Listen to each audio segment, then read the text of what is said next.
बिस्मिल्लाहिर्रहमानिर्रहीम, अस्सलाम वालेकुम। आज हम टॉपिक स्टार्ट कर रहे हैं effect of temperature on resistance. Resistance के ऊपर टेम्परेचर का इफेक्ट क्या होगा। इसमें देखें कि ये हमारे पास एक कंडक्टर है और इसका टेम्परेचर है 0 डिग्री सेंटीग्रेड और एक और कंडक्टर है, इसको हमने हीट अप किया है और इसका टेम्परेचर है T डिग्री सेंटीग्रेड। हमने ये पढ़ा है कि अगर हमारे पास कोई मेटल्स है, उसमें क्या होता है, रेजिस्टेंस जो है टेम्परेचर के डायरेक्ट प्रोपोर्शनल होता है। टेम्परेचर ज्यादा, रेजिस्टेंस भी ज्यादा। टेम्परेचर कम तो रेजिस्टेंस भी कम। लेकिन अगर हमारे पास कोई सेमीकंडक्टर्स है, इसमें जो रेजिस्टेंस है वो टेम्परेचर के रेसिप्रोकल है। टेम्परेचर ज्यादा होगा तो रेजिस्टेंस कम होगा, टेम्परेचर कम होगा तो रेजिस्टेंस ज्यादा होगा। यहां पर हम बात करते हैं इफेक्ट ऑफ टेम्परेचर की। ये आपकी बुक में पेज नंबर है 116। Resistance of the material depend upon temperature. The change in temperature affect different material differently. For example, in case of most metal, the increase in temperature increase in resistance. However, in semiconductor like silicon or germanium, ये जो हमारे पास ये semiconductor है, ये आ जाता है silicon आ जाता है, जर्मेनियम आ जाता है, लेकिन इसमें टेम्परेचर में बढ़ाने पर रेजिस्टेंस कम होना शुरू हो जाता है। तो ये बात एक्सपेरिमेंटली वेरीफाई की गई है कि रेजिस्टेंस जो है at T degree centigrade, at 0 degree centigrade depend upon 3 things. 3 चीजों पर डिपेंड करता है, टेम्परेचर पर,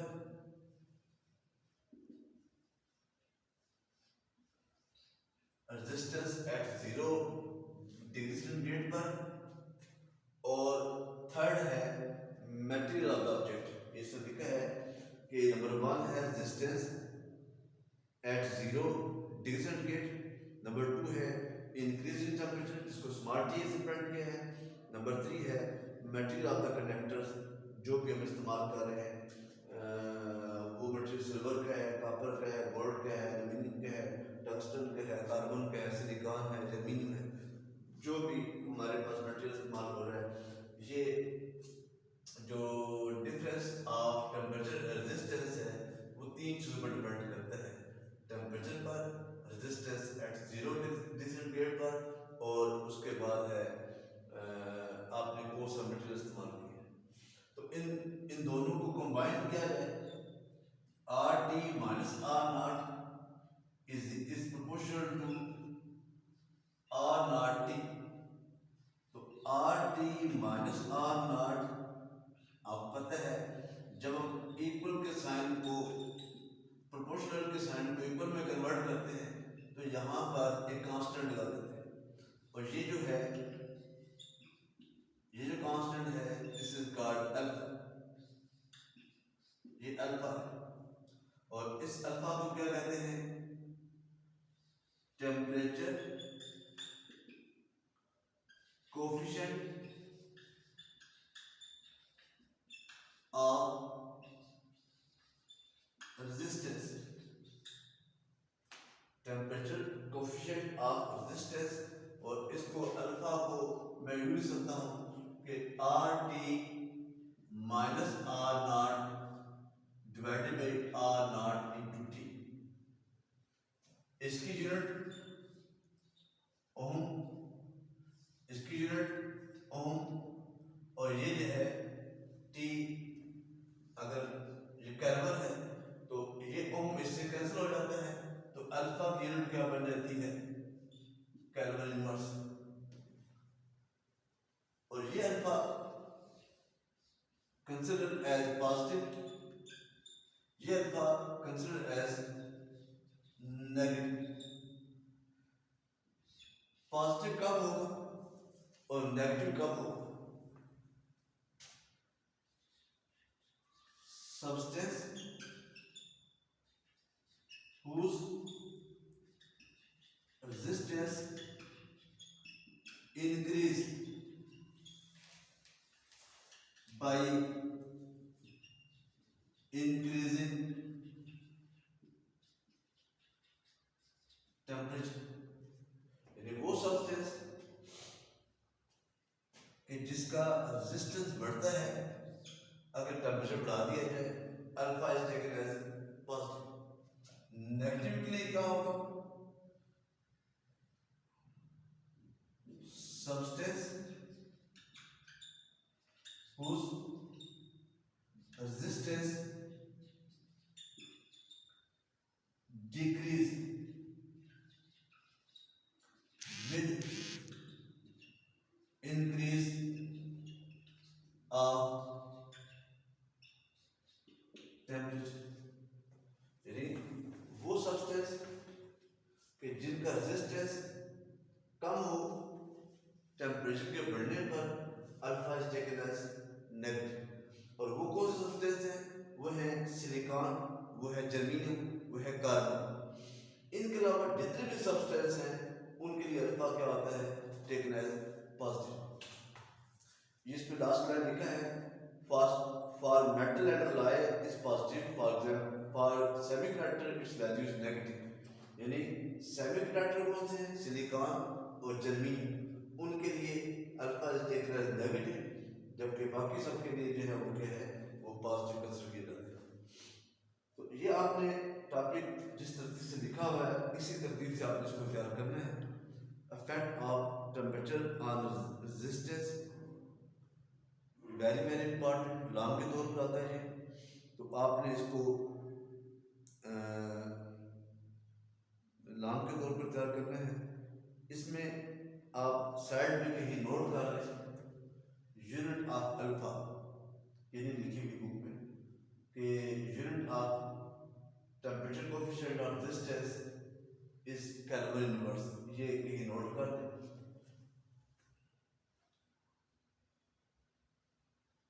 नेक्स्ट है कॉम्बिनेशन ऑफ रेजिस्टर्स।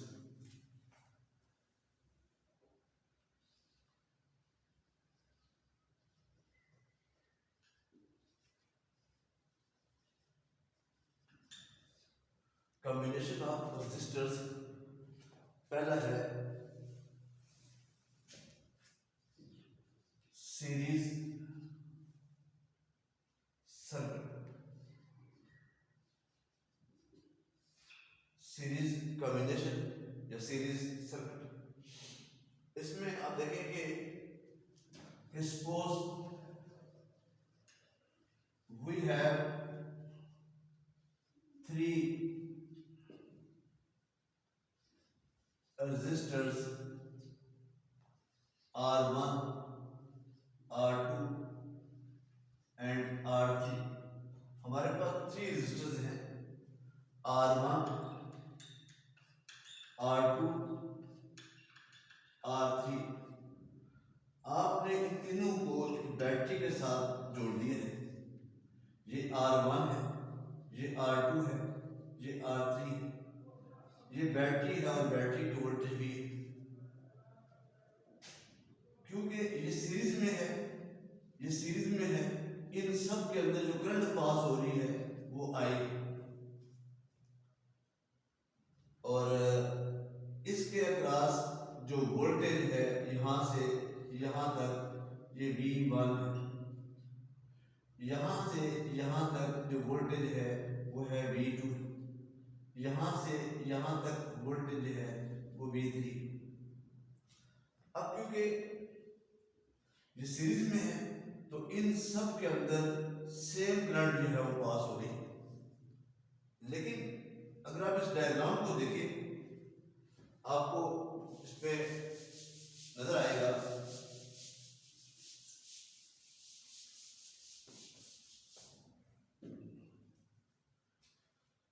कि V is equal to V1 V2 V3,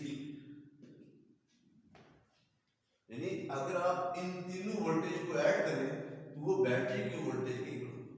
तो यहां से according two ohm law V1 क्या होता है IR1, V2 क्या होता है IR2, V3 IR3, और ये हमारे पास V आता है।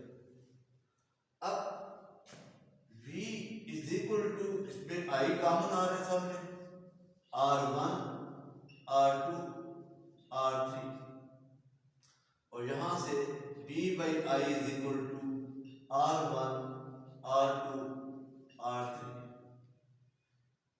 और आपको पता है RE V बाई I के होगा, और ये RE क्या है, this is called equivalent resistance in this combination. यानी आपने इस कॉम्बिनेशन में जो तीन रेजिस्टर इस्तेमाल किए हैं, आप इन तीनों की जगह एक रेजिस्टर का इस्तेमाल कर सकते हैं, और वो है RE is equal to R1 R2 R3।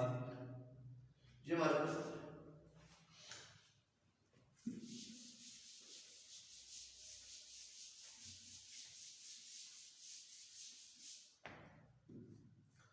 तो आप देखें कि जब भी हमने रेजिस्टर को सीरीज में जोड़ना होगा तो उस कंडीशन में जो RE है, इक्विवेलेंट रेजिस्टेंस है, वो इन सब के सम के इक्वल होगा। लेकिन अगर हमारे पास एक से तीन से ज्यादा रेजिस्टर है तो फिर क्या होगा, तो फिर हमारे पास जो RE है, RE जो है वो R1 R2 R3 plus so on plus RN की होगा। तो ये जो RE है ये हमेशा ग्रेटर होगा R1 से, RE जो है ग्रेटर होगा R2 से, RE ग्रेटर होगा R3 से, और एंड सो ऑन RE जो है ग्रेटर होगा RN से। जो लास्ट लाइन लिखी हुई है इसमें पेज नंबर 118 पर ये लिखा हुआ है कि it is important to remember that RE is greater than the greatest resistance in series combination. ये इट इज इंपॉर्टेंट जहां पर लिखा हुआ है, लाइन काटे, it is important to remember that, ये लाइन काट दें, जहां देखिए सिंस, ठीक है, it is important to remember that जहां लिखा हुआ है इस लाइन को काटें, जहां देखिए since RE is greater than the greatest resistance in series combination। मतलब इन तीनों में से जो भी ग्रेटर होगा RE की वैल्यू जो है उससे भी ज्यादा होगी। तो आपने इस टॉपिक में 14.9 फिगर बनानी है सीरीज सर्किट में आपने फिगर जो बनानी है 14.9 फिगर बनानी है। 14.9 में सिर्फ ये V1 V2 और V3 लेबल किया हुआ है, इसमें ये अंदर गैप रखा हुआ है, आप इसको कंप्लीट करना है। ठीक है, ये बीच में आप देखें ना, आपको यूं फिगर नजर आ रही है, ऐसे लिखा हुआ है, फिर बीच में गैप डाला हुआ है, ऐसे लिखा हुआ है, फिर बीच में गैप डाला हुआ है, और यहाँ पर V1 है, ये V2 है, ये गलत है, आप ऐसे नहीं बनाना, आपने इसको ऐसे बनाना है, और इसमें I लेबल करें इसको R1 R2 R3 V1 V2 V3, इसको लेबल करें, और ये फिगर आपने बनानी है। एरो बने हुए हैं, आपने एरो ही बनाने हैं, लेकिन यहाँ पर आपने करंट को इंडिकेट कर देना, आई करंट को इंडिकेट कर देना। बाकी इसकी तरतीब आपने चेंज नहीं करनी है, जिस तरतीब से लिखा हुआ है इसी तरतीब से आपने इसको तैयार करना है। और अगर फिर भी कोई प्रॉब्लम होता है आप उससे रब्ता कर लें, इंशाल्लाह मज़ीद आपको मैं गाइड कर सकता हूँ।